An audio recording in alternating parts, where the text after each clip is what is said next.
Diabetes होने पर कौन से कॉम्प्लिकेशंस फेस करते हैं?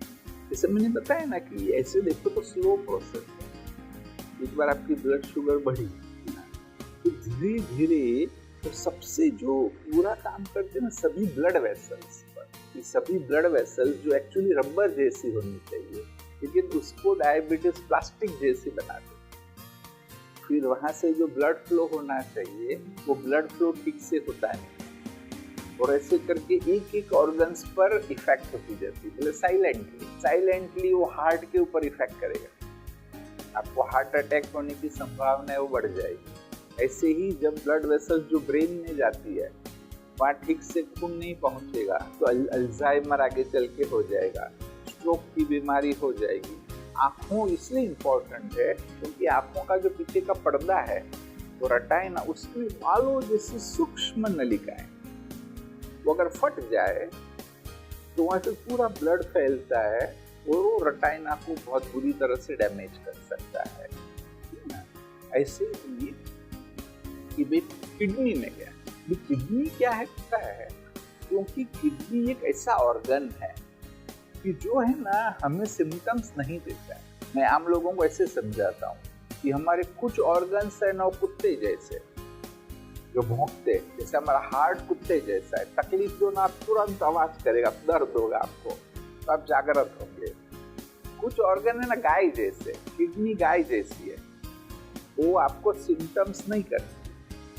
आप कुछ भी प्रॉब्लम्स कर रहे हैं, किडनी के कोई सिम्टम्स नहीं होंगे तो अल्टीमेटली है ना वो फेल, कि आपका क्रिएटिन लेवल बढ़ गया, किडनी फेल हो गई है ना, अभी आपको डायलिसिस करना पड़ेगा। तो इसलिए वो ध्यान रख रहा है केवल सिम्टम नहीं हो रहे लेकिन मैं किडनी को डैमेज कर रहा हूँ ना, कॉन्टिन्यूसली हम किडनी को डैमेज कर रहे हैं। ऐसी एक जो बहुत बड़ी इफेक्ट में जो तुरंत आती है कि थोड़े समय में डायबिटीज हुआ ना 5, 7, 8 साल में वो होने लगता है, वह है कि ब्रेन से जो नसें जाती है ना स्पाइनल कॉर्ड से, कुछ तो छोटी है कुछ लंबी है।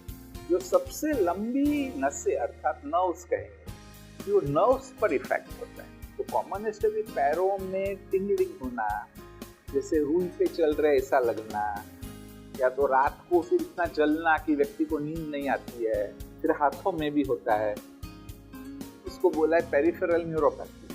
और फिर वो भी आगे जाते जाते बढ़ते जाता है। अगर व्यक्ति ध्यान नहीं रखे तो वो आगे आगे बढ़ता ही जाता है। आपने डायबिटीज में कौन से कॉम्प्लिकेशंस होते हैं वो बताए, पर अभी ये बताए कि डायबिटीज के लिए कौन सी टेस्ट करानी चाहिए। तो पहली तो टेस्ट ही है, जब मालूम पड़ता है लोगों को भी पता है तो कि भाई अधिकतर हमें ना एक्चुअल कराते नहीं, जब तक सिम्टम्स नहीं होते हम उसको कराते नहीं है। जब और कोई कारण से डॉक्टर बोलेगा कि ब्लड शुगर करा और आपकी हाई निकली तो मालूम पड़ता है कि भाई डायबिटीज हुआ है ना। और एक तो ये कि एटलीस्ट 30 साल के बाद हर साल आपको फास्टिंग ब्लड शुगर तो करानी ही चाहिए, क्योंकि एक है ना प्री डायबिटिक स्टेज कि जिसमें डायबिटीज नहीं। डायबिटीज मतलब कि आपकी blood sugar, fasting blood sugar 125 से ज्यादा नहीं, लेकिन हो सकता है कि आपकी ब्लड शुगर 110 है, तो वो डायबिटीज नहीं है, परंतु ये वार्निंग साइन है, प्री डायबिटिक स्टेज है। तभी आप संभाल करने लगो तो आपको कभी डायबिटीज नहीं होगा। एक बार मुझे 100 आया था मेरा ब्लड शुगर, फिर मैंने ध्यान दिया तो अभी मेरा 85 के आसपास ही है, उसको प्रॉपर अटेंशन दे रहे तो है ना। तो ऐसे एक तो ये रेगुलर चेकअप कराएं ताकि वो पकड़ में आए, नहीं तो 3-4 साल लग जाते जब मालूम पड़ता है। और फिर समझो डायबिटीज हो गया तब भी जैसे मैंने कहा कि थोड़े समय के बाद है ना लोग लापरवाह करते हैं। मैं किसी को जानता हूँ कि उनको काफी हाई डायबिटीज है। एक बार मैंने बहन को पूछा कि बहन आप टेस्ट करोगे? नहीं करा। मैं क्यों? क्योंकि मुझे मालूम पड़ जाता है कि मेरी शुगर कब बढ़ी, लेकिन ये ध्यान देना चाहिए कि मालूम नहीं पड़ता। अभी समझो पड़ भी रहा है, लेकिन फिर बॉडी में जो चेंजेस आते हैं ना, वो नर्व्स आपके डैमेज होते हैं, तो आपको वो समझ में नहीं आता है क्या हो रहा है। दूसरे चेकिंग ही तरीका है। एक तो टेस्ट कर फास्टिंग ब्लड शुगर और खाने के 1.5 घंटे के बाद वो आप घर में भी कर सकते हैं। ये ग्लूकोमीटर काफी सस्ते हैं, अपने आप करो ताकि आप ना जागृत हो जाएंगे कि ये हुआ। अभी सिर्फ ब्लड शुगर नहीं, डायबिटीज मतलब जिसको बोला है मेटाबॉलिक डिसऑर्डर, सारा मेटाबॉलिज्म डिस्टर्ब हो जाए। तो उसमें जिसको कहते हैं लिपिड प्रोफाइल, साल में एक बार कराओ, लेकिन लिपिड प्रोफाइल भी कराना चाहिए। फिर है किडनी फंक्शन टेस्ट। मैंने कहा ना कि किडनी डैमेज होती है और साइलेंट है, वो गाय जैसी है, बोलती नहीं है।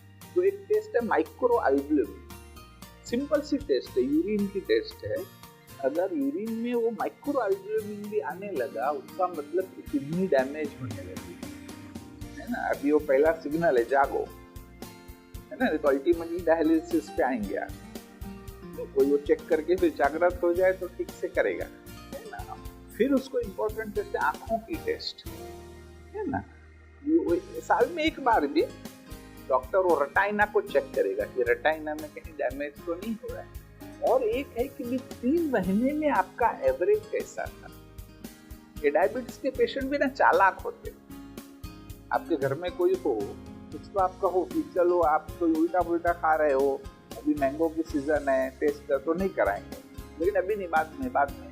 लेकिन जब उनको टेस्ट कराना है ना, तो 1 वीक पूरा कंट्रोल करेंगे कि 1 वीक के बाद टेस्ट कराना है, तो फिर आपकी शुगर नॉर्मल निकलेगी। तो लग रहा है फालतू डराते हो आप, तो डबल खाना शुरू कर देते। लेकिन एक टेस्ट है कि जो आपको 3 महीने का एवरेज बताएगी, HbA1c बोलते हैं, जिससे पिछले 3 महीने में आपका कंट्रोल कैसा था। वो करीब 3 महीने में 6 महीने में कराओ ही, तब भी मालूम पड़ेगा। और कई पेशेंट कहते हैं इतना खर्चा कौन करेगा, परंतु ये सोचो कि इन्वेस्टमेंट है। फिर अगर आपकी आंखों की रोशनी चली गई तो बहुत मुश्किल है, और बहुत कुछ हो सकता है आपका हार्ट अफेक्ट। हाँ, सारा पैर कटवाना पड़ेगा, मैंने बोला स्ट्रोक आएगा है ना। तो इसलिए वो टेस्ट करानी ही करानी है, जिससे ना और तो कुछ नहीं, जागृति आएगी। कई लोग बोलते हम बहुत गरीब है, तो मैं उनको कहता हूँ तो फिर वो कंट्रोल इतना पावरफुल करो कि बात मत पूछो है ना। मेरे एक फ्रेंड है, उनको डायबिटीज है, लेकिन इतना कंट्रोल करते हैं ना कि उसकी वाइफ कंप्लेन करती है ये कुछ खाते ही नहीं है। मैंने तो बोला तुमको खुश होना चाहिए, तुम कंप्लेन करते हो। सब लोग आके बोलते कि बहुत कुछ उल्टा पुल्टा खाते, तो नहीं खा रहे, तब वो खुश होना चाहिए ऐसे।